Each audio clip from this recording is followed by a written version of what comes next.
से हमारे साथ रुचिका जुड़ी हुई हैं। रुचिका, क्या अपडेट मिल पा रहा है अब तक? शिप्रा, तो इस वक्त की जो अपडेट है वो आप तक पहुंचा दें। बताइए, 31 सीट इस वक्त बीजेपी 31 सीट पर आगे चल रही है। आपकी बात कर लेते हो तो 21 और कांग्रेस फिलहाल एक सीट से आगे चल रही है। लेकिन सबसे अहम बात जो है, हाई प्रोफाइल चेहरे की बात कर लेते हैं और हाई प्रोफाइल सीट की, तो अरविंद केजरीवाल और इसके साथ ही आतिशी और मनीषा सिसोदिया, ये तीनों फिलहाल पीछे चल रहे हैं। ये बहुत बड़ी खबर है और इसके साथ ही क्या अपडेट है वो हम जानेंगे। हमारे साथ जुड़े हुए अभी फिलहाल का क्या अपडेट है, क्या रुझान है? देखिए, अभी तक हमारे पास 70 में से 53 सीटों पर रिजल्ट्स आ चुके हैं, जिसमें आम आदमी पार्टी 20 सीटों पर, बीजेपी 32, कांग्रेस 1 सीट पर लीड कर रही है। लेकिन अहम बात यह है कि जब आम आदमी पार्टी के तीनों बड़े जो चेहरे हैं, आतिशी, अरविंद केजरीवाल, सिसोदिया, ये तीनों ट्रेल कर अपनी अपनी सीट्स पर और बीजेपी वहां पर लीड कर रही है। तो जो हमने एग्जिट पोल हाल ही में देखे, तो कहीं ना कहीं जो फिलहाल जो ट्रेंड्स हैं वो उसी तरफ इशारा कर रहे हैं। लेकिन अभी थोड़ा इंतजार और करना होगा, क्योंकि अभी ईवीएम जो है वो अभी खुले हैं। कुछ राउंड्स की गिनती के बाद तस्वीर और साफ हो पाएगी। बिल्कुल, तो ये बहुत ही शुरुआती रुझान है और बहुत ही शुरुआती आंकड़े हम आप तक पहुंचा रहे हैं। लेकिन इसमें सबसे बड़ी बात यही है कि हाई प्रोफाइल चेहरे और हाई प्रोफाइल सीट की अगर हम बात करते हैं, जिसपे सबसे ज्यादा दांव लगाए जाते हैं और जो सीएम चेहरा के रूप में भी देखा जाता है, वो इस वक्त पीछे है। ऐसे में देखना होगा कि वक्त के साथ और ईवीएम, जब ईवीएम की काउंटिंग शुरू होती है तो ईवीएम की काउंटिंग में क्या कुछ निकलकर सामने आता है और क्या तस्वीरें साफ होती हैं। लेकिन फिलहाल देखिए, आंकड़े बढ़ चुके हैं। बीजेपी 32 और 36 सीट पर जीत होगी और किसकी सरकार बनेगी, 36 सीट का आंकड़ा है। लेकिन 32 तक का बीजेपी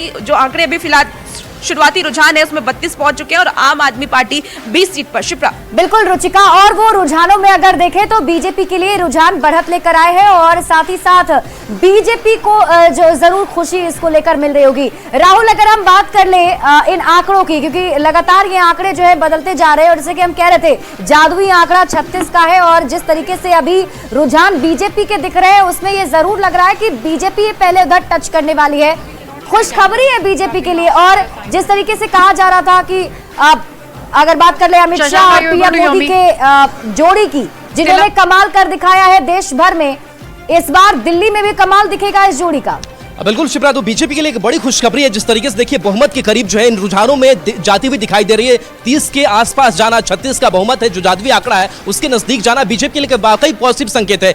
हमारे साथ ये बताइए कि बीजेपी, जिस तरीके से कहा यह जाता रहा है कि कांग्रेस जो है वो बीजेपी हराने को लेकर के वो आगे ठीक है सहूलियत सहज रहती है, लेकिन खास करके छत्रपों को लेकर के बड़ी चुनौती बीजेपी के सामने खड़ी हो जाती है। लेकिन दिल्ली में ये चीज टूटा हुआ दिखाई दे रहा है, जिस तरीके से महाराष्ट्र में टूटा, हरियाणा में जिस तरीके से हुआ, और दिल्ली में भी इस बार बारी।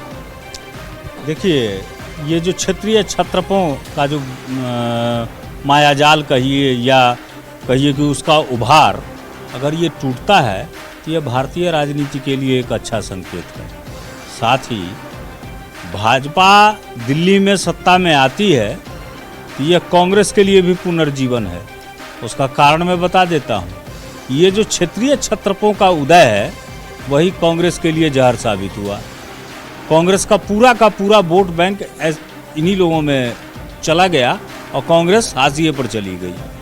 तो अब अगर सीधी लड़ाई भाजपा और कांग्रेस में होती है तो कांग्रेस के लिए फायदेमंद रहेगा। राज्यों में छत्रपों का होना, क्षेत्रीय दलों की जो मजबूत पैठ है वो होना, ये कितना लोकतंत्र के लिए जरूरी है, राज्यों के लिए विशेष जरूरी है, और जिसको तोड़ती हुई फिलहाल बीजेपी नजर आ रही है, क्योंकि बीजेपी सहज है, कांग्रेस को हरा देती है, लेकिन छत्रपों में थोड़ा सा पीछे वो रह जाती है। बिल्कुल, देखिए वो तो राजनीति के ट्रेंड है। कहीं छत्रप आगे होते हैं कि राष्ट्रीय पार्टियां आगे होती हैं। एक समय था जब राष्ट्रीय पार्टियां आगे होती थी तो धीरे धीरे छत्रपों का उदय हुआ और सभी छत्रप अपने अपने राज्यों में काफ़ी मजबूत रहे।